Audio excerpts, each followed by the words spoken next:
Hello there, my name's Paul Gibson-Roy. I'm talking today on the Australian native seed sector.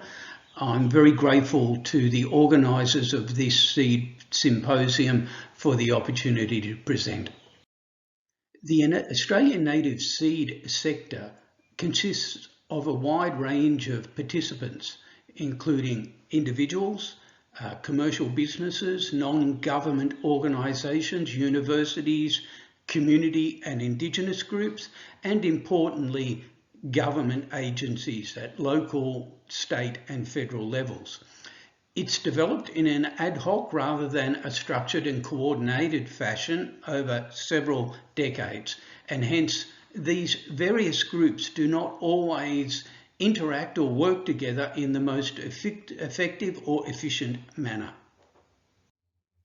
Most people in the Australian seed sector identify as seed collectors, and the remainder are almost equally distributed between seed purchasers, seed growers, and other users. And this indicates that in our sector, most people are engaged in actual seed collection, and they pass on this resource to a smaller number of people who either increase that seed through seed production, they purchase that seed, they research that seed, they store and sell that seed, or they use it for other purposes. In terms of where people in our sector are placed in terms of their organisation, most seed collectors and seed growers identify as commercial growers or commercial operators, effectively private businesses, whereas for seed purchasers, most of the people we identified came from government agencies, either local, state agencies. A concerning feature of the Australian native seed sector is that irrespective of the workforce group that we surveyed, most groups come from enterprises or businesses that are very small in size, and collectively just over 50% of the sector indicate that they work in organisations that employ less than 5 staff, with almost 1/3 of those being sole traders.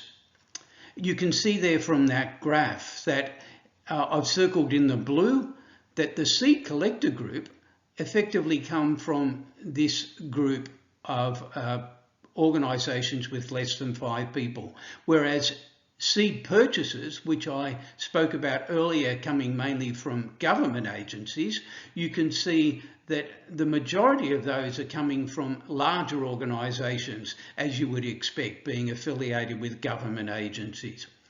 Together, this suggests that the native seed sector in Australia does not have markets that support larger enterprises or the associated infrastructure and capacity required to undertake landscape scale restoration. When asked about issues of most concern across the sector, these were the responses that we got in the order of importance. Many of these factors may not be different to what people are experiencing in other parts of the world, including Brazil. So seed industry ranked future demand for seed will be difficult to meet from wild harvest as their main concern. Also, closely below that, the market is unwilling to pay the true cost of seed collection or seed production.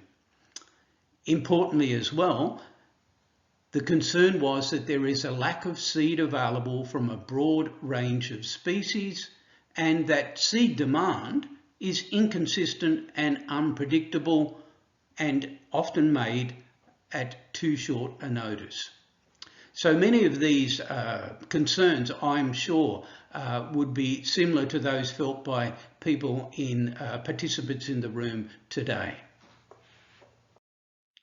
In Australia, there is a requirement for people wanting to collect seed to have an appropriate licence to collect that seed from regulators.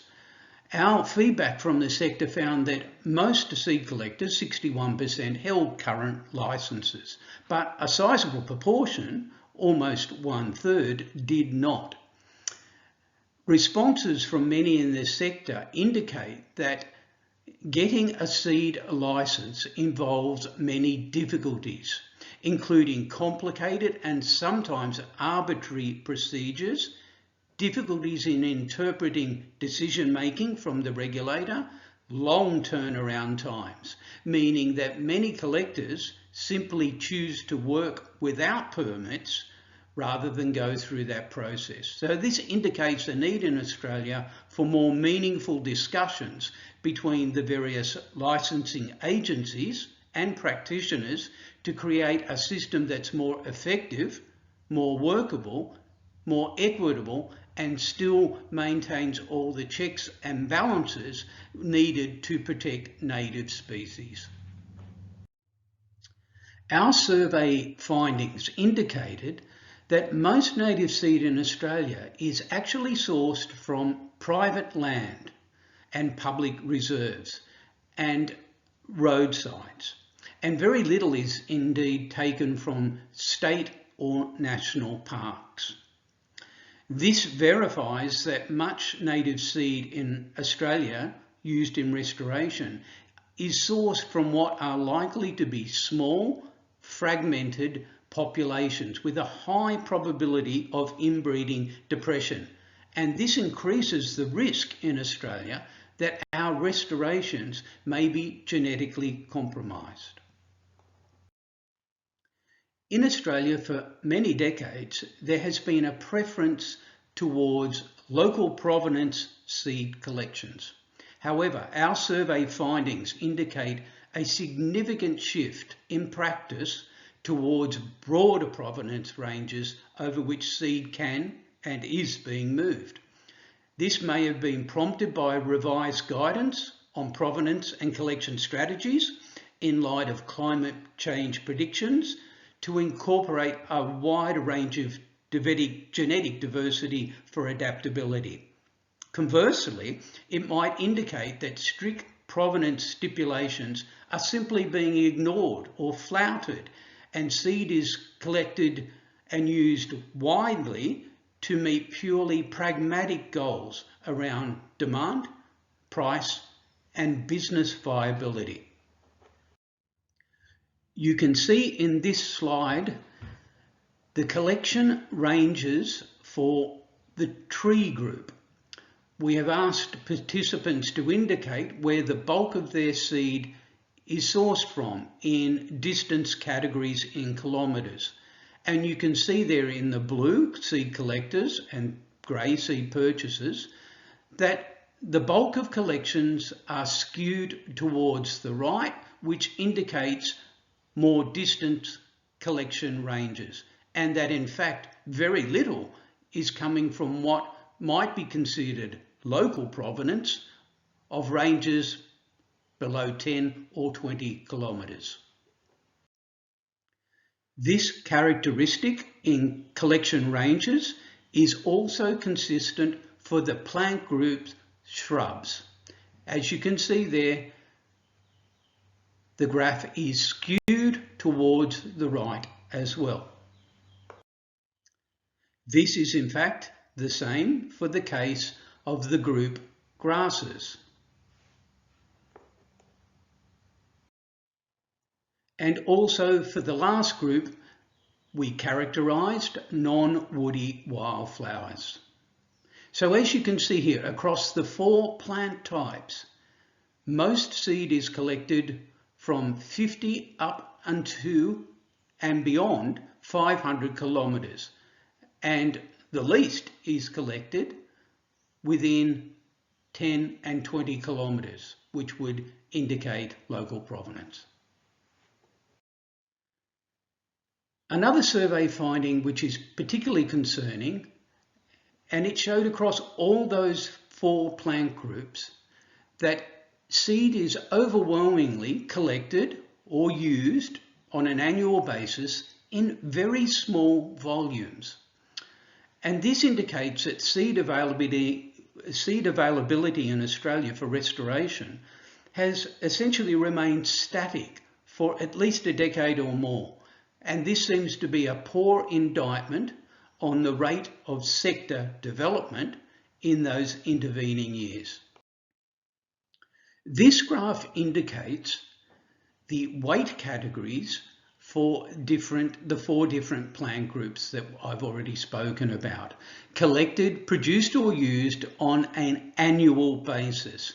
And as you can see here, the bar chart is skewed towards the left, which indicates that most seed is being collected and used in very small amounts for trees, and that only a very small group of participants were collecting or using larger amounts above 500 kilograms per year. This trend is consistent for the shrub group. It is equally consistent for the grass group, and also for the wildflowers. So overwhelmingly in Australia, the bulk of people involved in the sector are collecting, purchasing or using seed across the four plant groups in relatively low quantities.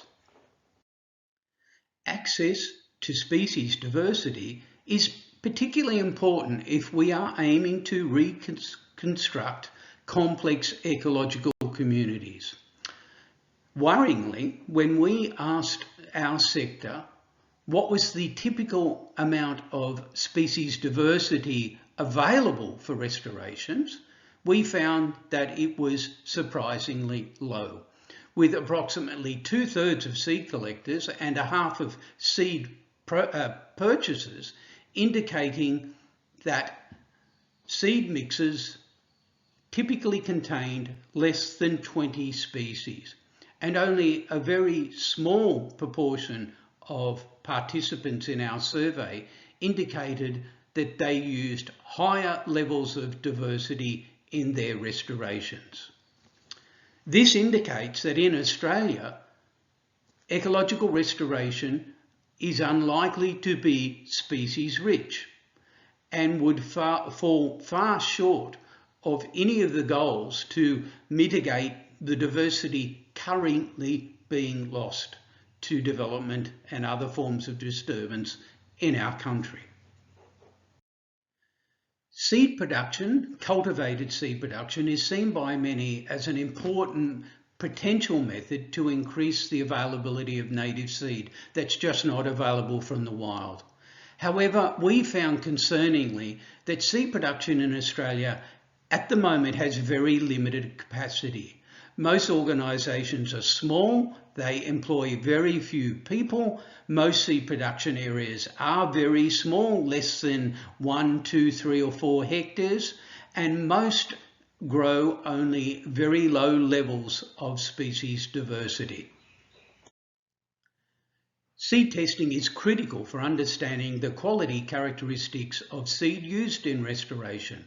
However, seed testing is not a common feature in Australian native seed sector, with neither seed collectors or growers routinely offering this service, and in fact many seed purchasers not requiring that information. This indicates that seed quality testing is not routine practice in Australia, and that only voluntary codes of practice are not really being adhered to. And this suggests also that native seed is being used in our restorations without knowledge of its viability. In summary, this national survey provided a very broad structural characterisation of the Australian native seed sector, and it shed light on a workforce that is small in terms of business size and very limited in capacity. This suggests that the Australian native seed sector and restoration sector do not yet support large enterprises or the infrastructure and capacity required to undertake landscape scale or complex restoration. And this should present a clear concern to all users of native seed not only in terms of current capacity for ecological restoration, but also to meet large increases in future, such as those associated with the UN Decade of Ecological Restoration. Thank you very much for your time.